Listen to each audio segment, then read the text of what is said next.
there. I am the essence of femininity, also known as I'm Yellow Butterfly here on YouTube, and I am your certified professional life and recovery coach for codependency recovery.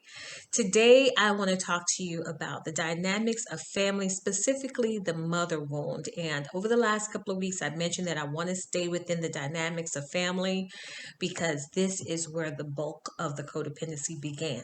Okay. Many of you know I started my journey here in 2020 on this channel, just going through my own struggles with codependency. And you saw me very transparently share some deep information about myself. And then with that, my codependency started to heal. The vlog was a catalyst for me. It was very cathartic. It was a catalyst for me, and that blossomed into me becoming the certified professional life coach that I am today for codependency recovery. Now, one of the things you're going to see me do is glance at my notes because I have my notes here. I want to make sure I stay on topic for you. Mothers have a very nurturing and protective quality about themselves, and they play a crucial role in the development of as they play a crucial role, and I'm going to say our because I'm going to speak as if I'm speaking of all mothers. Our mothers play a crucial role in the development of our mental, emotional, and social development. And the mother wound is the trauma and the pain and the wounds that a mother carries in her life that she transfers to her children, particularly her daughters. They feel most of her pain because the mother takes most of her pain out on the daughter. There with the mother and the children, or the daughter in particular, there is a lack of emotional connection and availability from a mother to the child, and the child feels this. And even if the mother is physically present, emotionally they're not. um, Sometimes the mother may blame everything on that child, or she may pit that particular child against the other siblings. She may always brag on the other children, the other siblings, particularly if they're male children. She may just always um, praise and uphold her male children over her daughter. She may feel that because she may also blame a lot on the daughter. If you would have did this, and it's your fault, this, and you do this, everything is the daughter's fault. It's never the mother. She just everything wrong in the mother's life is because of this child. And again, particularly the daughter. Now again, this can happen with male children too if there is not a daughter present, but normally whenever there is a daughter, she's going to get the brunt of it. If I wouldn't have had you, this wouldn't have happened. Or I'm always having to take off work because you're sick. Everything that this mother finds frustrating in her life, she's going to blame it on this particular child. Sometimes the other siblings, they recognize it, and they also dump on that other child, making that child the scapegoat.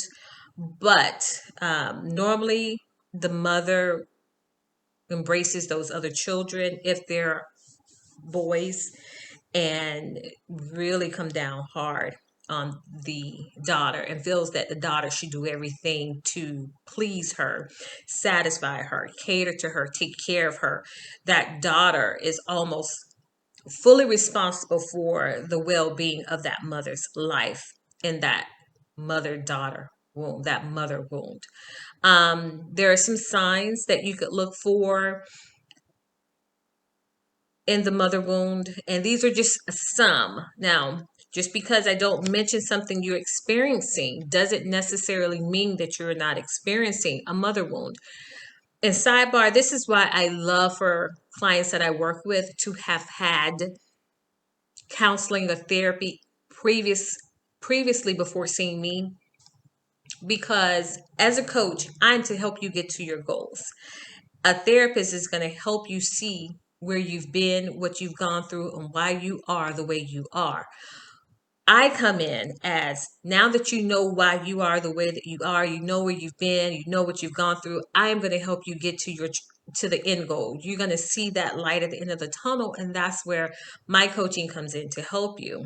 So some of the signs you may recognize, and if you think you may have some mother wounds, I encourage you first to talk with a therapist, because there are some things that's got to get worked out and understood before you come to me for your coaching, because I can coach you, but if you don't understand where you've been, you won't get to understand the needs and the preparation and the processes of where you're trying to go.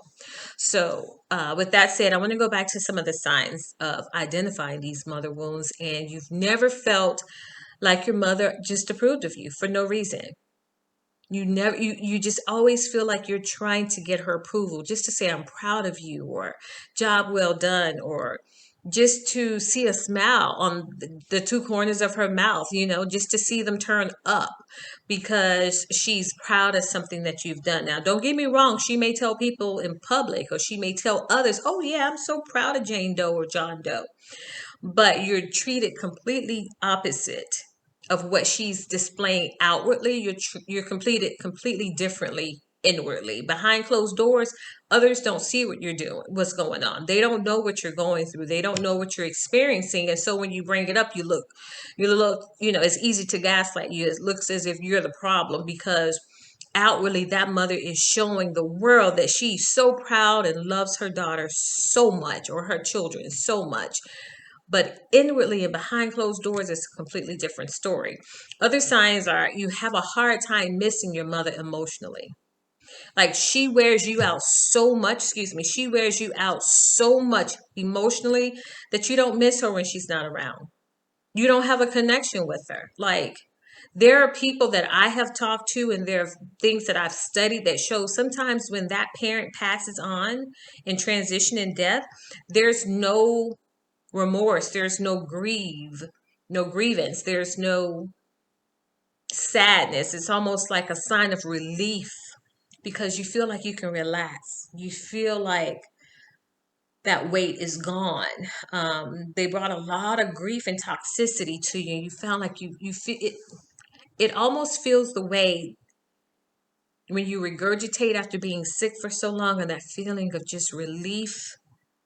That's what it's been explained to me as. And I hope I never experience it, but that's what it's been explained to me as. Um, Other signs, having the urge to look out or take care of your mother. Yeah. Because that mother has always voiced a certain opinion that you're supposed to honor and obey your mother and do all of these things. And if you're not doing what she wants you to do, then it's almost as if you're considered as being disrespectful, or you're not honoring her, or you're just a unruly child, and some of the other things that they may throw at you and say and manipulate you with. And you find yourself going out of your way, doing anything you can to please her and take care of her and to make her happy, and to cater to her, because you think by doing so, eventually she is going to accept you and validate you, but that's not the case.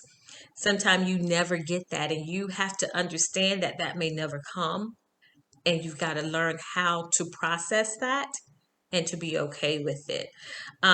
Other signs of the mother womb is feeling like your mom didn't care much about how you felt, or she doesn't feel much about how she doesn't care how much you feel about certain things, even now as an adult. Now that you're an adult, you probably still have those feelings, but you've always felt that way in the past. Maybe your mother was the type of person who always had to be catered to by her emotion. You were always nursing her emotions, trying to make her feel seen, making sure you validated her. She was a very emotionally needy person, and you were used as that emotional tampon to just, she soaked up all of your energy to make herself feel good, and didn't give a damn about what was going on in your life, or how you felt, or how she spoke to you, or the things she's even said or did. It was just all about her. And then if you ever voiced it, it was always confrontation, because she wasn't willing to hear or listen to anything that you have to say about any of that.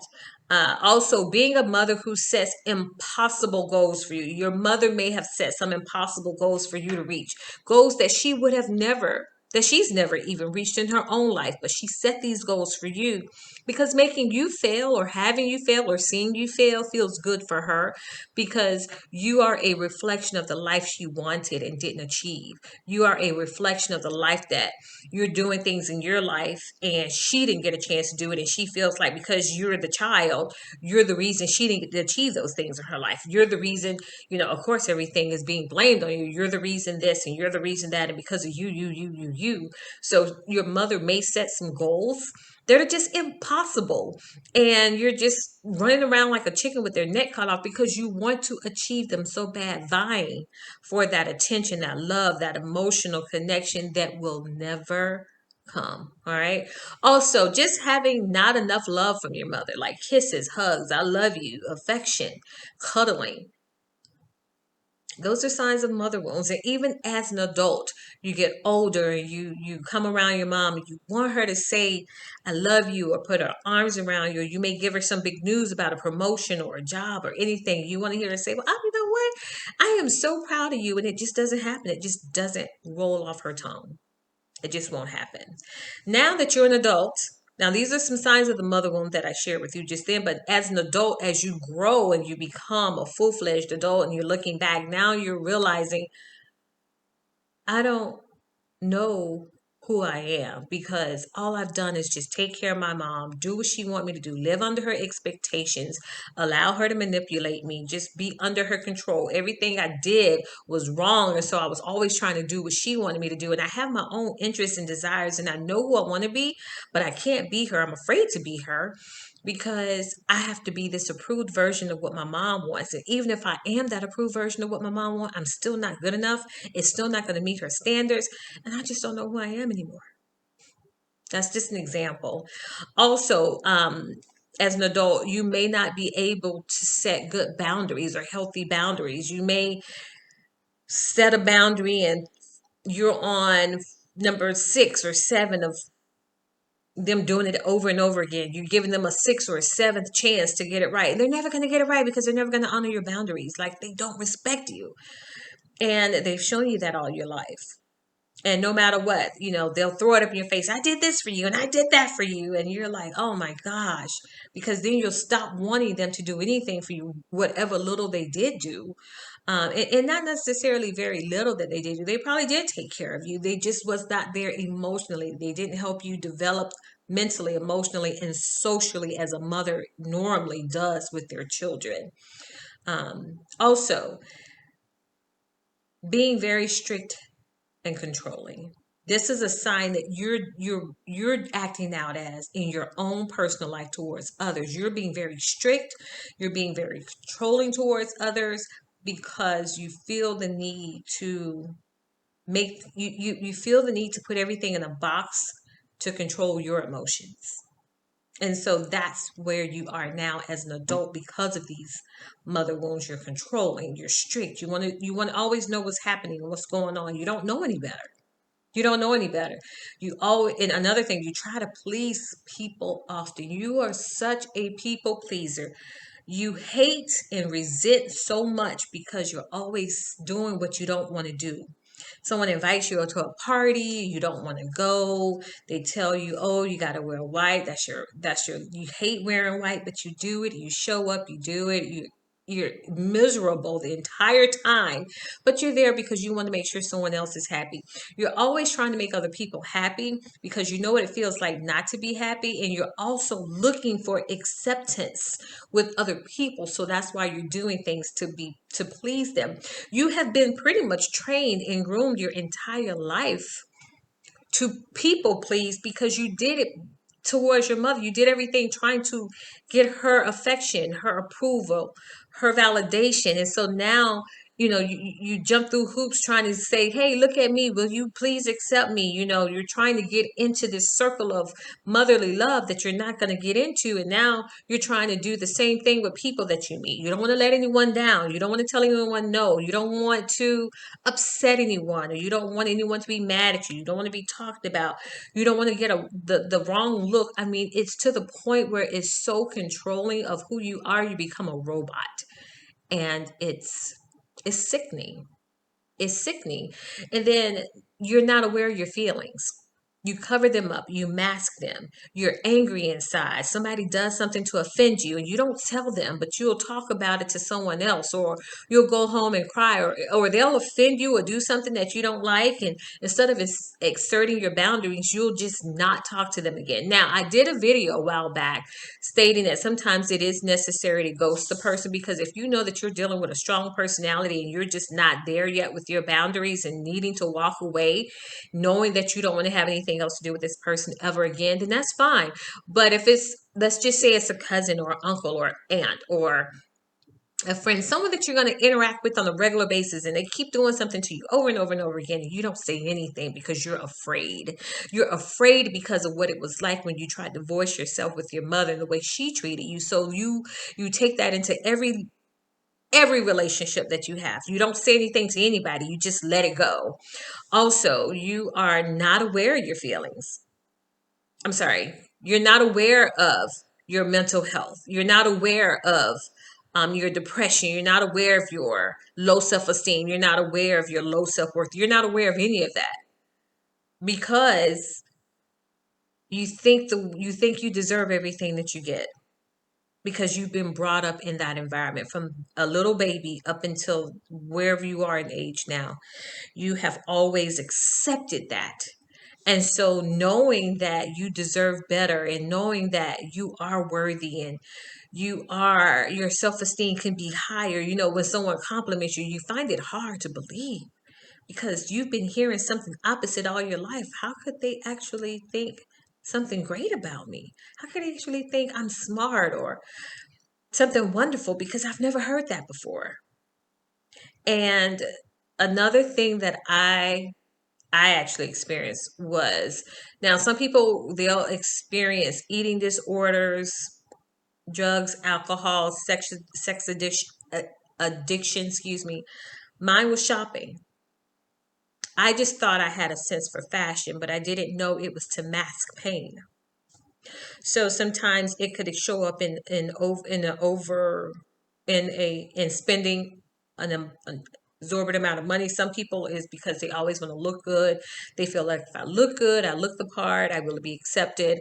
Another thing could be just they always have to have a certain type of car. They have to have a certain persona, a superficial facade, those sort of things. There's a list of them. And again, that's why I encourage you to go to therapy, go to have counseling before you come to me to heal your um, before you start the codependency recovery, because you need to know the foundation of your codependency so that we can engage in a healthy, successful recovery. Now, I know I said a lot, and I try to keep the videos pretty short. This one is a little lengthy. It's one of my lengthier ones to date. But I want to say this. Go to the site. There's a link in my bio where you could click on it. You'll see my website there. Make sure you sign up for your consultation. Once you get your consultation done, let's go into creating a plan for your codependency recovery. In effective May, I will be rolling out some new products. So just stay tuned to all of my social media platforms. That's Instagram, Facebook, TikTok, Pinterest, and here on YouTube. Make sure you pay attention, because there's going to be something coming out, and I don't want to speak on it now because I want to actually roll it out as I intended to. But just stay tuned, and if you have not subscribed to me yet, please do so. I want you to follow me and put some comments in the dialogue. Put some comments below. Let's have a dialogue. Let's talk about it. Let me see where your mind is, and most importantly, let's just work together to help you with your trajectory on healing of codependency. Until next time, I'll talk to you later. Thank you so much for watching, and bye bye for now. Bye bye. Are you ready to break free from codependency and reclaim your sense of self? Introducing the Essence of Femininity's 21-day Codependency Recovery Mastery Program starting May 1st, 2024.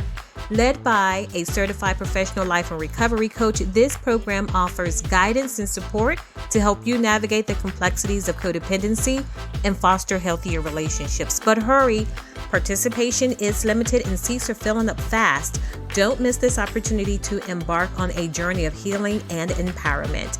The Essence of Femininity, empowering you to reclaim your authenticity and live a life of freedom.